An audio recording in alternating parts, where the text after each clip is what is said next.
ಓಂ ಶ್ರೀ ಗುರುಭ್ಯೋ ನಮಃ ಹರಿಃ ಓಂ. ನಮಸ್ಕಾರ ವೀಕ್ಷಕರೇ, welcome to Rich Stars YouTube channel. ನಾನು ನಿಮ್ಮ ಆಸ್ಟ್ರೋ ನ್ಯೂಮರಾಲಜಿಸ್ಟ್ ರಾಧಶ್ರೀ. ಓಂ ಶ್ರೀ ಗುರುಭ್ಯೋ ನಮಃ ಹರಿಃ ಓಂ. ಯಾಕೆ ಅಂತ ಹೇಳಿದ್ರೆ, ಈ ಒಂದು ವಿಡಿಯೋದಲ್ಲಿ ನಾವು ಗುರು ಪುಷ್ಯಾಮೃತ ಯೋಗ ಬರ್ತಿದೆ ಅಲ್ವಾ, 21 ಮೇ 21 ಅಂದ್ರೆ ನಾಳೆನೆ ಬರ್ತಾ ಇರೋದ್ರಿಂದ ಈ ಒಂದು ವಿಶೇಷ ವಿಡಿಯೋದಲ್ಲಿ ನಿಮಗೆ ಒಂದು ಗುರುಗ್ರಹ ಈಗ ಟ್ರಾನ್ಸಿಟ್ ಆಗಿದಾರಲ್ಲ, ಅದರಲ್ಲಿ ಒಂದೆರಡು ಡೆಪ್ತ್ ಸೀಕ್ರೆಟ್ನ ನಿಮಗೆ ಮಾಹಿತಿ ಕೊಡ್ಲಿಕ್ಕೆ ಬಂದಿದ್ದೀನಿ. ಹಾಗೆ ಸೊ ನಮ್ಮೆಲ್ಲರ ಗುರುಗಳು ಇನ್ಕ್ಲೂಡಿಂಗ್ ನಮ್ಮ ಪೇರೆಂಟ್ಸ್, ನಮ್ಮ ಆನ್ಸಿಸ್ಟರ್ಸ್, ಪ್ರತಿಯೊಬ್ಬರಿಗೂ ನಾವು ಯಾವಾಗಲೂ ಕೃತಜ್ಞತೆಯಿಂದ ಇರಬೇಕು. ಹಾಗಾಗಿ ಸೊ ನಿಮ್ಮ ಎಲ್ಲರ ಗುರುಗಳ ಅನುಗ್ರಹ ಸದಾ ನಿಮ್ಮ ಮೇಲೆ ಇರಲಿ ಅಂತ ಈ ಒಂದು ವಿಡಿಯೋನ ನಾನು ಸ್ಟಾರ್ಟ್ ಮಾಡ್ತಾ ಇದ್ದೀನಿ. ಹಾಗೆ ನಮ್ಮೆಲ್ಲರಿಗೂ ಗೊತ್ತು, ಥಿಯರಿ ಗುರು ಅಂದ್ರೆ ಜ್ಞಾನಕಾರಕ, ಗುರುವಿನ ಗುಲಾಮನಾಗುವ ತನಕ ನಮ್ಗೆ ಡೆಫಿನೆಟ್ಲಿ ಲೈಫಲ್ಲಿ ದಾರಿ ಸಿಗೋದಿಲ್ಲ ಅಥವಾ ಭಾಗ್ಯ ಉದಯ ಆಗೋದಿಲ್ಲ. ಯಾಕಂದ್ರೆ ನ್ಯಾಚುರಲ್ ನ ಇಂಥವಸ್ಗೆ ಕಾರಕ ಆಗಿರೋದ್ರಿಂದ.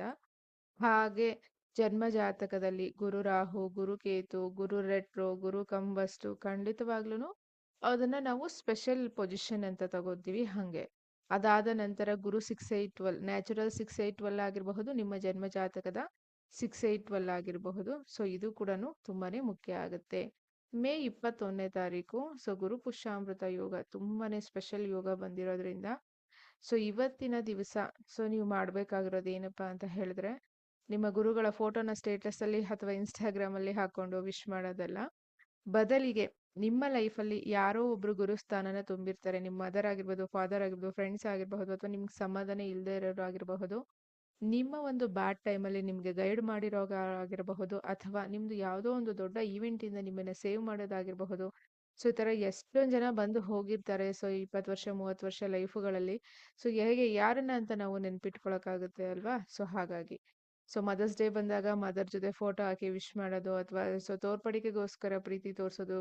ಅಥವಾ ಗುರು ಪುಷ್ಯಾಮೃತ ಯೋಗ ಬಂದಾಗ, ಗುರು ಪೌರ್ಣಮಿ ಬಂದಾಗ ಗುರುಗಳಿಗೆ ನಾವು ಥ್ಯಾಂಕ್ಸ್ ಹೇಳ್ಕೊಳ್ಳೋದು. ಅದಕ್ಕಿಂತ ಬೆಟರ್ ಆಗಿ ಪ್ರತಿದಿನ ಒಂದು ಕೃತಜ್ಞತೆ ಅನ್ನೋದು ಡೆಫಿನೆಟ್ಲಿ ನಮ್ಮೆಲ್ಲರ ಗುರುಗಳಿಗೆ ಅಥವಾ ನಮ್ಮೆಲ್ಲರ ಪೇರೆಂಟ್ಸ್ಗೆ, ನಮ್ಮೆಲ್ಲರ ಪಿತೃಗಳಿಗೆ ಖಂಡಿತವಾಗ್ಲೂ ಇರಲೇಬೇಕಾಗುತ್ತೆ. ಹಾಗಾಗಿ ಈ ಒಂದು ವಿಡಿಯೋದಲ್ಲಿ ನಾವು ಗುರು ಪುಷ್ಯಾಮೃತ ಯೋಗ 21ನೇ ತಾರೀಕು ಇರೋದ್ರಿಂದ, ಅಧಿಕ ಮಾಸ ಇರೋ ಕಾರಣಕ್ಕಾಗಿ ಯಾವುದೇ ಹೊಸ ಶುಭ ಕಾರ್ಯಗಳನ್ನ ಮಾಡದೇ ಇರುವುದರಿಂದ ಇವತ್ತೇನಾದ್ರೂ ನಿಮ್ಮ ಜಾತಕದಲ್ಲಿ ಗುರು ಕೇತು ಇದೆ. ತುಂಬಾ ಜನ ಹೇಳ್ತಾರೆ ಗುರು ಕೇತು ತುಂಬಾ ಒಳ್ಳೇದು ಅಂತ ಹೇಳಿದ್ರೆ, ಆಕ್ಚುಲಿ ಒಂದು ವರ್ಡ್ ಬಳಸ್ತೀನಿ ನಾನು.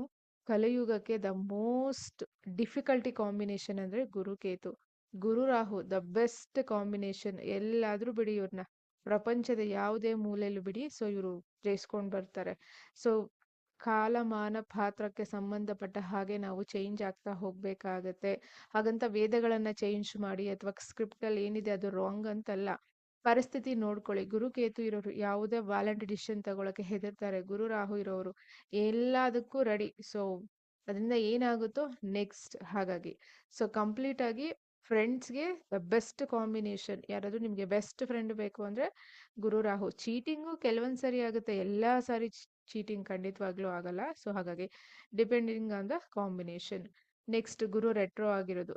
ಈ ತರ ಯಾರಾದ್ರೂ ಇದಾರೆ, ಅಥವಾ ಗುರು ಕಂಬಸ್ಟ್ ಆಗಿರೋದು, ಅಥವಾ ಗುರು ನ್ಯಾಚುರಲ್ 6-8-12 ಅಲ್ಲಿ ಏನಾದ್ರೂ ಇದೆ ಅಂತ ಹೇಳಿದ್ರೆ, ಅಥವಾ ನಿಮ್ಮ ಜನ್ಮ ಜಾತಕದಲ್ಲಿ ಗುರು 6-8-12 ಅಲ್ಲಿ ಏನಾದ್ರೂ ಇದೆ ಅಂತ ಹೇಳಿದ್ರೆ, ಇವತ್ತಿನ ಒಂದು ವಿಶೇಷ ದಿವಸ. ಅಧಿಕ ಮಾಸ ಕೂಡ ನಡೀತಾ ಇರೋದ್ರಿಂದ ಅಗೇನ್ ಗುರು ಎಲ್ಲಿ ಕೂತಿದ್ದಾರೆ, ಪುನರ್ವಸು ನಕ್ಷತ್ರದಲ್ಲಿ ಈಗ ಪ್ರೆಸೆಂಟ್ ಎಲ್ಲಿ ಕೂತಿದ್ದಾರೆ ಇವತ್ತು ವಿಡಿಯೋ ನೋಡ್ತಾ ಇರೋದ್ರಿಂದ, ಜೂನ್ 2ನೇ ತಾರೀಕುವರೆಗೂ ಮಿಥುನ ರಾಶಿಯಲ್ಲೇ ಕೂತಿರೋದ್ರಿಂದ ಖಂಡಿತವಾಗ್ಲೂ ಪ್ರತಿಯೊಬ್ರು ನೀವು ಗುರುವಿನ ಒಂದು ಸಂಕಲ್ಪ ಅಥವಾ ಗುರುವಿನ ಆರಾಧನೆ, ಗುರುವಿನ ದೇವಸ್ಥಾನಗಳಿಗೆ ವಿಸಿಟ್ ಖಂಡಿತವಾಗ್ಲೂ ಕೊಡಬಹುದು. ಹಾಗೆ ನೀವ್ ಅನ್ಕೋಬಹುದು, ಇವತ್ತು ನಾನು ರೆಮಿಡಿ ಮಾಡಿದೆ ನನಗೆ ವಿಪರೀತ ರಾಜಯೋಗ ಬರುತ್ತೆ. ಡೆಫಿನೆಟ್ಲಿ ಅದೇನು ಬರೋದಿಲ್ಲ. ಇನ್ಸ್ಟೆಡ್ ಆಫ್ ದಟ್, ಜುಪಿಟರ್ ಎಲ್ಲಿ ಕೂತಿದ್ದಾರೆ, ನ್ಯಾಚುರಲ್ 3rd ಹೌಸ್ ಅಲ್ಲಿ ಕೂತಿದಾರಲ್ವಾ, 8ನೇ ಮನೆಗೆ 3ನೇ ಮನೆ 8ನೇ ಮನೆ. ಹಾಗಾಗಿ ಯಾರಿಗೆಲ್ಲ ತುಂಬಾನೇ ಹೆಲ್ತ್ ಇಶ್ಯೂಸ್ ನಡೀತಾ ಇದೆ, ಲೈಫಲ್ಲಿ ಏನ್ ಮಾಡ್ಬೇಕು ದಿಕ್ ತೋರಿಸ್ತಾ ಇಲ್ಲ, ಗೊತ್ತಾಗ್ತಿಲ್ಲ ಅಂತ ಹೇಳಿದವರು, ನಿಮ್ಮ ಗುರುಗಳು ಯಾವ ಮಂತ್ರನ ಕೊಟ್ಟಿದ್ದಾರೆ ಅದನ್ನ ನೀವು ಜಪ ಮಾಡಿ. ಹಾಗೆ ಇವತ್ತಿನ ದಿವಸ ನೀವು ಹಾಗೂ ಜಪ ಮಾಡ್ಬೇಕು ಅಂದ್ರೆ ಅರ್ಲಿ ಮಾರ್ನಿಂಗ್ ಶುಭ ಮುಹೂರ್ತ ಇಲ್ಲ. ಬೆಳಿಗ್ಗೆ ನಿಮ್ಗೆ 10:58 ಆದ್ಮೇಲೆ ನೀವು ಮಾಡಿದ್ರೆ ಅದು ಫ್ರೂಟ್ ಸಿಗುತ್ತೆ. ಇಲ್ಲ ಅರ್ಲಿ ಮಾರ್ನಿಂಗ್ 4 o'clock ನಾನು ಮಾಡ್ತೀನಿ ಅಂತ ಹೇಳಿ ಇವತ್ತಿನ ದಿವಸ ಅಷ್ಟೊಂದು ಆ ಒಂದು ಪೀರಿಯಡ್ ಏನಿದೆ ಅಲ್ಲ ಅದು ಶುಭ ಯೋಗದಲ್ಲಿ ಇಲ್ಲದೆ ಇರೋದ್ರಿಂದ ಖಂಡಿತವಾಗ್ಲೂ ರಿಸಲ್ಟ್ ಇರೋದಿಲ್ಲ. ಹಾಗಾಗಿ ನೋಡ್ಕೊಳ್ಳಿ. ಸೊ ಇವತ್ತಿನ ದಿವಸ ಪ್ರತಿಯೊಬ್ಬರು ಮಾಡಬೇಕಾಗಿರೋದು ಸಾತ್ವಿಕ ಫುಡ್ ಇವತ್ತೊಂದು ದಿವಸ ತಗೊಳ್ಳೋಕೆ ಟ್ರೈ ಮಾಡಿ ಒಂದು. ಸೊ ಎರಡನೇದು ಎಸ್ಪೆಷಲಿ ಮಿಥುನ ಲಗ್ನ, ನಿಮ್ಮ ಲಗ್ನದಲ್ಲೇ ಗುರು ಇರೋದ್ರಿಂದ ಹೆಲ್ತ್ ಇಶ್ಯೂಸ್ ಏನಾದರೂ ಇದ್ರೆ ಅವ್ರು ನಿಮಗೆ ಡೆಫಿನೆಟ್ಲಿ ಇಲ್ಲಿ ಕ್ಯೂರ್ ಮಾಡೋದು ಹೈಲಿ ತೋರಿಸ್ತಾ ಇದೆ. ಗುರುವಿನ ಯಾವುದೇ ಮಂತ್ರನ ಇವತ್ತು ಜಪ ಮಾಡಿ, ತುಂಬಾನೇ ಬೆನಿಫಿಟ್ ಸಿಗುತ್ತೆ. ಬಟ್ ಬೆಳಗ್ಗೆ ಟೈಮ್ ಹೇಳಿದ್ದೀನಲ್ವಾ, 10:58 11 ಗಂಟೆ ಮೇಲೆ ಆಫೀಸ್ ಇದೆ, ವರ್ಕ್ ಇದೆ ಅಂದ್ರೆ ಸಂಜೆ ಮಾಡ್ಕೊಳ್ಳಿ, ತೊಂದರೆ ಇಲ್ಲ. ನೆಕ್ಸ್ಟ್ ಜೂನ್ 2ನೇ ತಾರೀಕು ಗುರುಗ್ರಹರು ಟ್ರಾನ್ಸಿಟ್ ಆಗ್ತಾ ಇದಾರಲ್ಲ, ಅದ್ರದ್ದು ಒಂದು ತುಣುಕು ಆಲ್ರೆಡಿ ವಿಡಿಯೋಸ್ ನಾನು ಮಾಡಿ ನೀವು ಅಪ್ಲೋಡ್ ಮಾಡಿದ್ದೀನಿ ಗುರು ಟ್ರಾನ್ಸಿಟ್. ಬಟ್ ಇದರಲ್ಲಿ ಇನ್ನೊಂಚೂರು ಡೆಪ್ತ್ ಹೋಗೋಣ ನಾವು, ಅದಕ್ಕೋಸ್ಕರ ನಿಮ್ಗೆಲ್ಲರಿಗೂ ರಿಯಲೈಸೇಷನ್ ಆಗಲಿ ಅಂತ ಹೇಳಿ. ಹಾಗೆ ವಿತೌಟ್ ಎಕ್ಸ್ಪೆಕ್ಟೇಷನ್ ಇಲ್ಲದೆ ಯಾರ ಬಳಿನೂ, ಸೊ ಅದು ಯಾವುದೇ ಗುರುಗಳಾಗಿರಬಹುದು, ಯಾರ ಬಳಿನೂ ಎಕ್ಸ್ಪೆಕ್ಟೇಷನ್ ಇಟ್ಕೋಬೇಡಿ. ವಿತೌಟ್ ಎಕ್ಸ್ಪೆಕ್ಟೇಷನ್ ಇಲ್ಲದೆ ಏನು ಬರುತ್ತೋ ಅದು ನಿಮ್ಮದ ಲಾಂಗ್ ಟರ್ಮ್ ಇರುತ್ತೆ. So with expectation always hurt ಮಾಡುತ್ತೆ, ಪೇನ್ ಮಾಡುತ್ತೆ, ನಿಮ್ಮನ್ನ ಸ್ಟಕ್ ಮಾಡುತ್ತೆ, ಬಂದಿ ಮಾಡುತ್ತೆ. ಹಾಗಾಗಿ ಸೊ ಈ ಒಂದು ದಿವಸ ಗೊತ್ತೋ ಗೊತ್ತಿಲ್ಲದೇನೋ ಏನಾದರೂ ಮಿಸ್ಟೇಕ್ಸ್ ಗುರುಗಳ ಕಡೆಯಿಂದ ನಿಮಗಾಗಿದ್ರು ಲೆಟ್ ಇಟ್ ಗೋ, ನಿಮ್ಮಿಂದ ಗುರುಗಳಿಗಾಗಿದ್ರು ಲೆಟ್ ಇಟ್ ಗೋ. ಅಂದ್ರೆ ಲೀವ್ ಇಟ್, ಆ ಟಾಪಿಕ್ನ ಅಲ್ಲಿಗೆ ಎಂಡ್ ಮಾಡಿ. ನೀವು ಕೆಲವೊಂದ್ಸರಿ ಗುರುಗಳಿಂದನೂ ತೊಂದರೆ ಆಗಿದೆ, ಆಗಿರುತ್ತೆ ಕೂಡ, ಆಗುತ್ತೆ ಕೂಡ. ಸೊ ಡೆಫಿನೆಟ್ಲಿ ನನ್ನ ವಿಚಾರದಲ್ಲೂ ಕೂಡ, ಸೊ 5 years ಬ್ಯಾಕ್ ಒಬ್ರು ಗುರುಗಳು, ಅಂದ್ರೆ ನಾನು ಏನ್ ಕಲಿತೆ ಅವರಿಂದನೂ ತೊಂದರೆ ಆಯ್ತು. ತೊಂದರೆ ಇನ್ ದ ಸೆನ್ಸ್, ಕೆಲವು ಗುರುಗಳಿಗೆ ಅವ್ರ ವಿದ್ಯಾರ್ಥಿಗಳು ಮುಂದೆ ಹೋಗೋದು ಅಥವಾ ಅವ್ರ ವಿದ್ಯಾರ್ಥಿಗಳು ಉತ್ತಮ ರಿಸರ್ಚ್ ಮಾಡೋದು ಅವ್ರಿಗೆ ಇಷ್ಟ ಇರೋದಿಲ್ಲ. ಹಾಗಾಗಿ ಅದನ್ನು ಕೂಡ, ಇದು ಅಧಿಕ ಮಾಸದಲ್ಲಿ ಗುರು ಪುಷ್ಯಾಮೃತ ಯೋಗ ಬಂದಿರೋದ್ರಿಂದ ಈ ತರ ಎಲ್ಲಾ ಘಟನೆಗಳು ಪ್ರತಿಯೊಬ್ಬರಿಗೂ ನಡೆದಿರುತ್ತೆ. ಕೆಲವೊಂದಲ್ಲಿ ಕಾಲೇಜ್ ಸ್ಕೂಲಸ್ ಅಲ್ಲಿ ಸೊ ನಿಮ್ಗೆ ಹರ್ಟ್ ಮಾಡಿರೋ ಗುರುಗಳು ಇರ್ತಾರೆ, ಅಥವಾ ನೀವು ಅವ್ರಿಗೆ ಹರ್ಟ್ ಮಾಡಿರೋ ಗುರುಗಳು ಇರ್ತೀರಾ. ಸೊ ಹಾಗಾಗಿ let it go, leave it, ಎಲ್ಲದಕ್ಕೂ ಎಂಡ್ ಮಾಡಿ ಅಂತ ಹೇಳಿ ಗುರುವಿನ ಆರಾಧನೆ ಮಾಡಿ. ಹಾಗೆ ಅವತ್ತು ವಿಷ್ಣು ಸಹಸ್ರನಾಮ ಕಂಪಲ್ಸರಿ ಪ್ರತಿಯೊಬ್ರು ಕೇಳಿಸ್ಕೊಳಕ್ಕೆ ಟ್ರೈ ಮಾಡಿ. ಅವತ್ತಿನ ದಿವಸ ತುಂಬಾ ವಿಶೇಷ ಆಗಿರೋದ್ರಿಂದ. ಈಗ ಸೊ ಅವತ್ತು ವಿಶೇಷವಾಗಿದೆ, ಅದನ್ನ ಇವತ್ತು ಮಾಡ್ಕೊಳ್ಳಿ. ಅಥವಾ ಗುರು ಬೀಜಾಕ್ಷರಿ ಮಂತ್ರ ಏನಾದ್ರು ನಿಮ್ಗೆ ಯಾರಾದ್ರೂ ಗುರುಗಳು ಕೊಟ್ಟಿದ್ರೆ ಹೇಳಿ. ನಮ್ಗೆ ಗುರುಗಳು ಇಲ್ಲ ಅಥವಾ ಬೀಜಾಕ್ಷರಿ ಮಂತ್ರನು ಏನೂ ಗೊತ್ತಿಲ್ಲ ಅಂದ್ರೆ ಅವತ್ತು ವಿಷ್ಣು ಸಹಸ್ರನಾಮ ಡೆಫಿನೆಟ್ಲಿ ಕೇಳಿಸ್ಕೊಳ್ಳಿ. ಪಾರಾಯಣ ಮಾಡೋ ಹಾಗಿದ್ರೆ ಮಾಡಿ, ಯಾರಿಗಾದ್ರೂ ಶಕ್ತಿ ಇದ್ರೆ. ಈಗ ಗುರು ಗೋಚಾರ ಆಗ್ತಾ ಇದೆ ಅಲ್ವಾ, ಸೊ ಗುರು ಗೋಚಾರ ಆಗ್ತಾ ಇರೋದ್ರಿಂದ ಇದರಲ್ಲಿ ಒಂದೆರಡು ಪಾಯಿಂಟ್ ನಾನು ನಿಮ್ಗೆ ಡೆಪ್ತ್ ಆಗಿ ಹೈಲೈಟ್ ಮಾಡ್ತೀನಿ. ನೋಡಿ ಬನ್ನಿ, ಇಲ್ಲಿ ಸ್ಕ್ರೀನ್ ನೋಡಿ, ಅಬ್ಸರ್ವ್ ಮಾಡಿ. ಒಟ್ಟು ನಮ್ಗೆ ಇಲ್ಲಿ ಯಾರಿದ್ದಾರೆ, ಸೊ ಪುನರ್ವಸು ನಕ್ಷತ್ರ ಇದೆ, ನೆಕ್ಸ್ಟ್ ಅದಾದ್ಮೇಲೆ ಪುಷ್ಯ, ಅದಾದ ಮೇಲೆ ಆಶ್ಲೇಷ. ಸೊ ಇಷ್ಟು ನಕ್ಷತ್ರಗಳಿದಾವೆ. ಈಗ ಜೂನ್ 2ನೇ ತಾರೀಕು ಪುನರ್ವಸು ನಕ್ಷತ್ರಕ್ಕೆ ಯಾರು, ಜುಪಿಟರ್ ಬರ್ತಾರೆ ಅಲ್ವಾ. ಈಗ ನಿಮ್ಮ ಜನ್ಮ ಜಾತಕದಲ್ಲಿ ಗುರುವಿನ ನಕ್ಷತ್ರದಲ್ಲಿ ಎಷ್ಟು ಗ್ರಹಗಳು ಕೂತಿದಾವೆ ಅಂತ ನೋಡ್ಕೊಳ್ಳಿ. ಸೊ ಜುಪಿಟರ್ ನಕ್ಷತ್ರದಲ್ಲಿ ಎಷ್ಟು ಗ್ರಹಗಳು, ಪ್ಲಾನೆಟ್ಸ್ ಕೂತಿದಾವೆ ಅಂತ ನೋಡ್ಕೊಳ್ಳಿ. ಓಕೆನಾ. ಆಗ ಅದರ ಫಲಗಳು ನಿಮ್ಗೆ ಸಿಗುತ್ತೆ. ಅದು ನಿಮ್ಮ ಲಗ್ನದಿಂದ ಎಲ್ಲಿದೆಯೋ, ಡೆಸ್ಪಾಸಿಟರ್ ಎಲ್ಲಿದೆಯೋ, D9 ಎಲ್ಲಿದೆಯೋ ಅದೇ ತರ ಫಲಗಳು ಸಿಗುತ್ತೆ. ಎರಡನೇದು, ಗುರು ಉಚ್ಚಯಲ್ಲಿ ಪುಷ್ಯ ನಕ್ಷತ್ರದಲ್ಲಿ. ಗುರು ಯಾವಾಗ ಪುಷ್ಯ ನಕ್ಷತ್ರಕ್ಕೆ ಟ್ರಾನ್ಸಿಟ್ ಆಗುತ್ತಲ್ವಾ, ಟ್ರಾನ್ಸಿಟ್ ಮೀನ್ಸ್ ನಕ್ಷತ್ರ ಬದಲಾವಣೆ, ಜುಲೈ 19 ಆಗುತ್ತೆ. ಸೊ ಅವಾಗ ಏನಾಗುತ್ತೆ, ಪುಷ್ಯ ನಕ್ಷತ್ರದಲ್ಲಿ, ಸೊ ಪುಷ್ಯ ನಕ್ಷತ್ರದಲ್ಲಿ ಯಾವ್ಯಾವ ಗ್ರಹಗಳು ಕೂತಿದಾವೆ, ಅಥವಾ ಶನಿಯ ನಕ್ಷತ್ರಗಳಲ್ಲಿ ಯಾವ್ಯಾವ, ಪುಷ್ಯ, ಅನುರಾಧ, ಸೊ ಉತ್ತರ ಭಾದ್ರಪದ, ಇದರಲ್ಲಿ ಯಾವ್ಯಾವ ಗ್ರಹಗಳು ಕೂತಿದಾವೆ ಅಲ್ವಾ. ಸೊ ಈ ಒಂದು ಗ್ರಹಗಳು ಕೂಡ ನಿಮ್ಗೆ ಆಕ್ಟಿವ್ ಆಗುತ್ತೆ. ನೀಟಾಗಿ ಅರ್ಥ ಮಾಡ್ಕೊಳ್ಳಿ, ಅದನ್ನೇ ಹೇಳಿದ್ದು. ಒಂದು ಟ್ರಾನ್ಸಿಟ್ ಒಂದೇ ತರ ಇರೋದಿಲ್ಲ.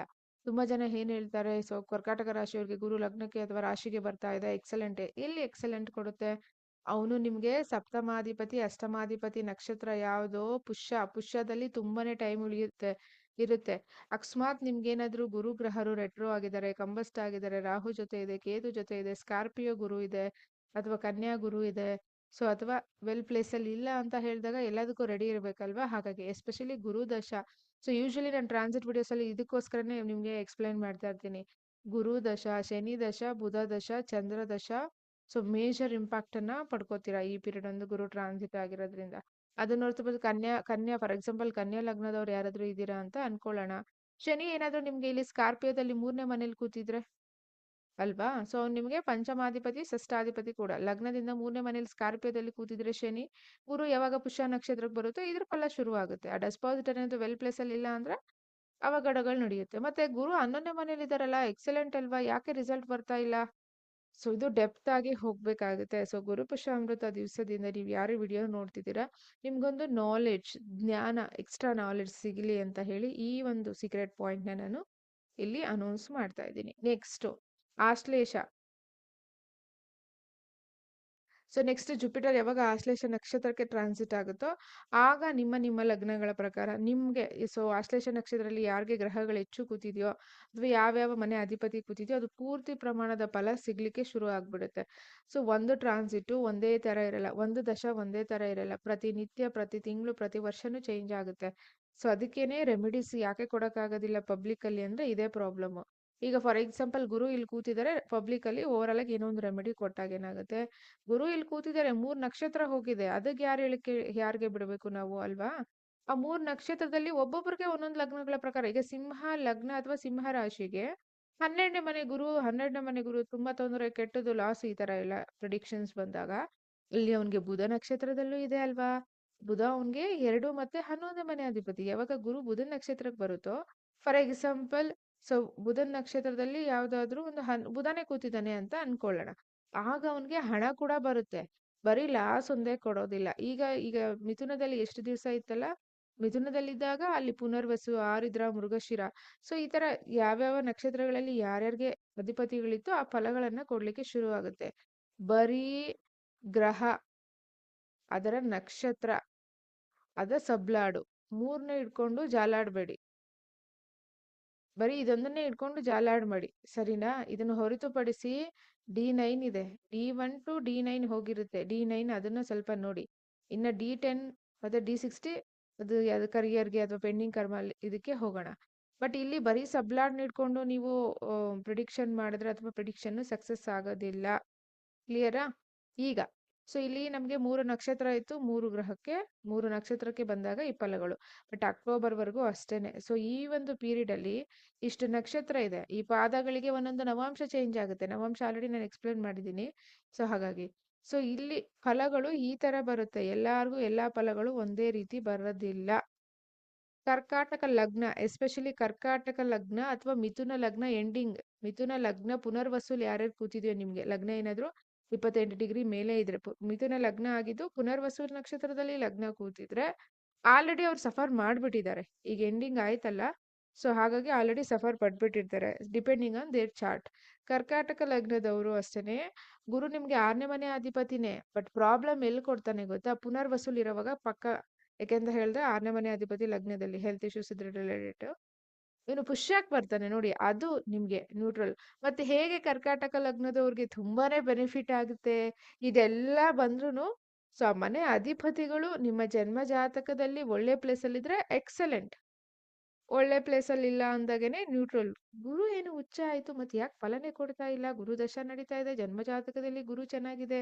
ಹಾ, ಆದ್ರೆ ನಿಮ್ಮ ಜನ್ಮ ಜಾತಕದಲ್ಲಿ ಶನಿ ಎಲ್ಲಿದ್ದಾರೆ ನೋಡ್ಕೊಳ್ಳಿ, ಬುಧ ಎಲ್ಲಿದ್ದಾರೆ ನೋಡಿ, ಗುರು ಎಲ್ಲಿದ್ದಾರೆ ನೋಡಿ, ಅದ್ರ ಮೇಲೆ ಡಿಪೆಂಡ್ ಆಗುತ್ತೆ. ಸೊ ಇದು ಡೆಪ್ತ್ ಹೋದಾಗ ನಿಮ್ಗೆ ಅರ್ಥ ಆಗುತ್ತೆ. ಸೊ ಅದರ್ವೈಸ್ ನಾರ್ಮಲ್ ಅವ್ರಿಗೆ ಸ್ವಲ್ಪ ಕನ್ಫ್ಯೂಷನ್ ಆಗಬಹುದು, 2 ಸಾರಿ ವಿಡಿಯೋ ಕೇಳಿಸ್ಕೊಂಡ್ರೆ ಅರ್ಥ ಆಗುತ್ತೆ. ಜನ್ಮ ಜಾತಕನೇ important end of the day. Next ಇನ್ನೊಂದು ಟಾಪಿಕ್ ನಿಮ್ಗೆ ಹೇಳ್ಬೇಕು ಈ ಒಂದು ದಿನ, ಗುರುಪುಷ್ಯಾಮೃತ ಯೋಗ ದಿವಸ.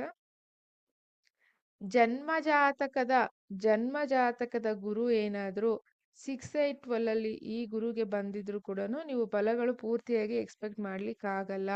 ಅದರ ಅರ್ಥ ಯಾರಿಗೆ ಜನ್ಮ ಜಾತಕದಲ್ಲಿ ಗುರು ಧನುರ್ಮನೆಯಲ್ಲಿದೆ, ರೆಟ್ರೋ ಕಂಬಸ್ಟ್ ಪ್ಲಾನೆಟ್ಸ್ ಸೈಡ್ ಗಿಡಿ ಎನಿ ಪೊಸಿಷನ್, ಹಾಗೆ ಯಾರಿಗೆ ಗುರು ಕುಂಭದಲ್ಲಿದೆ, ಯಾರಿಗೆ ಗುರು ಇಲ್ಲಿದೆ ಮಿಥುನದಲ್ಲಿ, ಸೊ ನಿಮ್ಮ ಗುರುವಿಂದ 6, 8, 12 ಅಲ್ಲಿ ಅಂದ್ರೆ ಜನ್ಮ ಜಾತಕದ ಗುರುವಿಂದ ಗೋಚಾರದ ಗುರು 6, 8, 12 ಬಂದಾಗ್ಲೂ ಎಕ್ಸ್ಪೆಕ್ಟ್ ಮಾಡಬೇಡಿ, ಟಫ್ ಪೀರಿಯಡ್ ಇರುತ್ತೆ. ಅದು ನಿಮ್ಮ ಜನ್ಮ ಜಾತಕದ ನವಾಂಶದ ಮೇಲೆ ಡಿಪೆಂಡ್ ಆಗಿರುತ್ತೆ. ಸೊ ಹಾಗಾಗಿ ತುಂಬಾ ಜನ ಬರೀ D1 ಒಂದೇ ಇಂಪಾರ್ಟೆಂಟು, D1 ಇಂದ ತಾನೇ D9 ಹೋಗಿರೋದು, ಹೌದು ನೀವು ನಿಜ, ಆದ್ರೆ ಫ್ರೂಟ್ D9 ಅಲ್ವಾ? ಸೊ ಫಲ ಭಾಗ್ಯಾಧಿಪತಿ ಬಂದು D9, ಹಾಗಾಗಿ ಸೊ ಭಾಗ್ಯನ ಏನ್ ತಗೊಂಡ್ ಬಂದಿದ್ದೀರಾ, ಎಷ್ಟು ಪ್ರಮಾಣದಲ್ಲಿದೆ ಅಂತ D9 ಅಲ್ಲಿ ನೋಡ್ಬೇಕಾಗುತ್ತೆ.